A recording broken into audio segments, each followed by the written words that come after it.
Hey everyone, Dr. Harmon here. I'm just adding some information to what I've written about regarding the different types of facelift techniques that have been developed and are available for patients. And I think it's important to understand what the differences are because it can get kind of confusing and mixed up. But I'm going to go back to what I teach my residents and break it down into three basic groups. The best way to think about facelift procedures and the best way to approach facelift procedures is that it's not a skin lift procedure. That what happens when we age is more complex. Things like the superficial fat compartments in our cheeks and along our jaw start to droop down and forward. And in addition to that, the ligaments that surround the fat start to become more visible because in some instances that fat is hanging over those ligaments that extend often from the bone to skin, here forming the marionette lines and here forming the melolabial or nasolabial folds. But as the fat falls away from other ligaments, those become more visible as well. And one really prominent example is our tear troughs. Our tear troughs are not a wrinkle, but a ligament extending from the bone of the cheeks to the skin. What also happens is the muscle and thick fascia is what we call it, tissue, that sits over those fat pads and over the musculature of the face that results in movement of the face starts to weaken and loosen and hang. And that causes not just drooping of the fat, but also a loss of definition of the jawline, of the cheeks, and other areas of the face. So any surgical procedure really needs to address all of the signs of facial aging comprehensively. And that's why I say it's not a skin lift procedure. In fact, the skin is secondary to everything. Because if you focus just on the skin, you can get problems with the appearance of the face that make it look unnatural, and I'll go into that in just a second. So facelift procedures have been around for over 100 years, and they initially started with the excision of small amounts of skin right up by the hairline and the tugging of skin.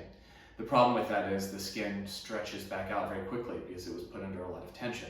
And this is a concept called biological creep. When skin is put under constant tension over a long period of time, it starts to stretch. So the early facelift techniques then started to change, and individuals started lifting up all the skin on the face and the neck.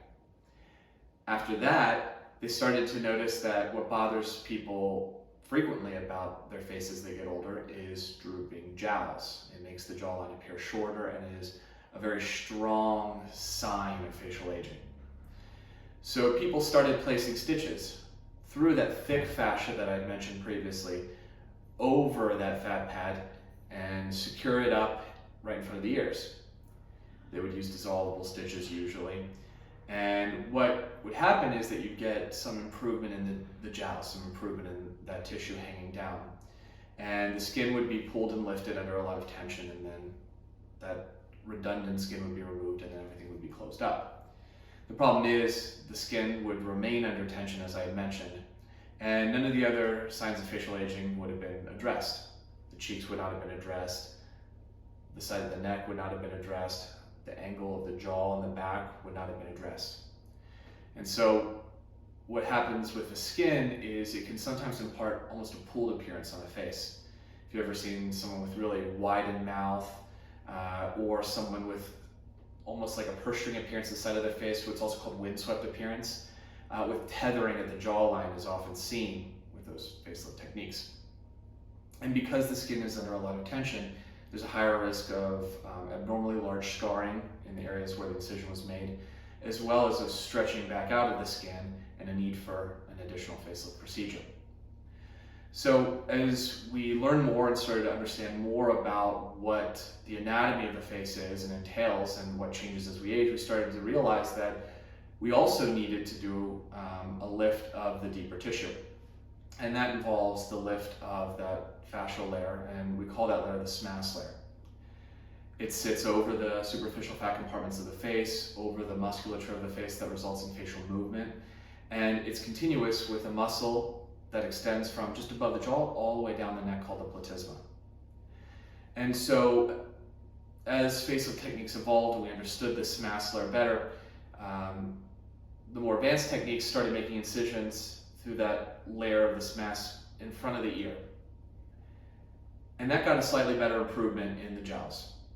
But the problem with that is that layer of tissue there is very firmly adherent to the deeper structures of the face, and as a result doesn't really change as much as the center of the face as we age. You can see that if you have some of those features in the mirror.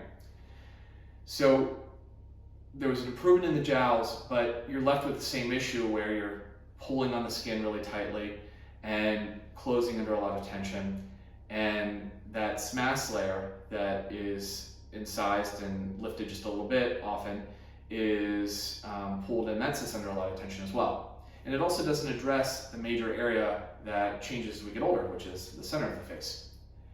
So over time, there would be a much higher risk of recurrence of all the age-related changes to the skin and face. You still have some of the issues related to appearance of being stretched, and it didn't comprehensively address the cheeks, for example. You're not getting a cheek lift with that approach.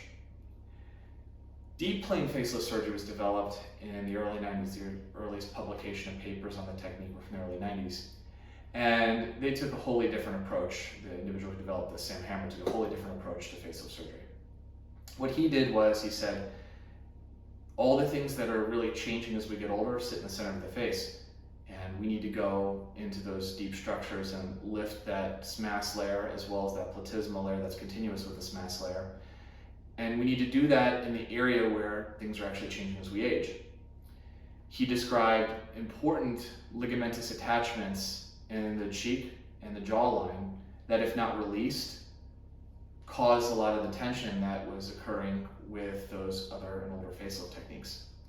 So he described releasing those ligamentous attachments, and as a result, he was able to not only get a longer lasting and improved appearance to the jowls without some of those risks of looking tethered or windswept, but he also got a lift of the cheek fat, the cheeks.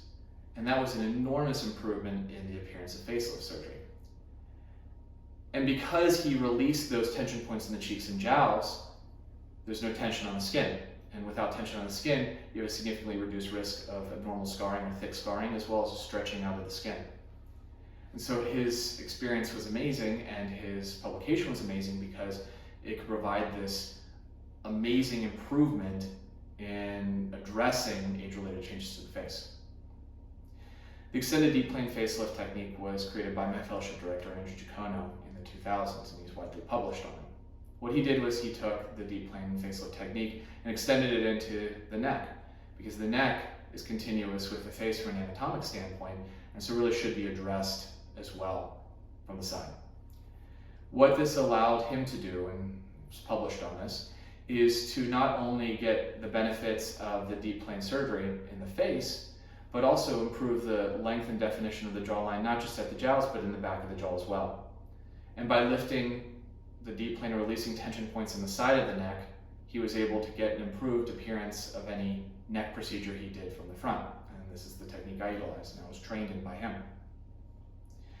This technique can be longer lasting, puts no tension on the skin, just like regular deep plane surgery techniques, but adds the benefit of addressing the lateral neck and the jawline in a way that older deep plane facelift techniques cannot. The other benefit of deep plane surgery and extended deep plane surgery is that for revision procedures or someone who's had energy-based device treatments that can result in some scarring due to the skin, deep plane surgery bypasses that in the center of the face. And so it preserves as best as possible the remaining vascular supply to the skin, which helps with healing and bruising and swelling. So there are many benefits from an aesthetic standpoint and from a recovery standpoint to deep plane surgery. And that's how it's distinguished from these other techniques that have been around for a little bit longer.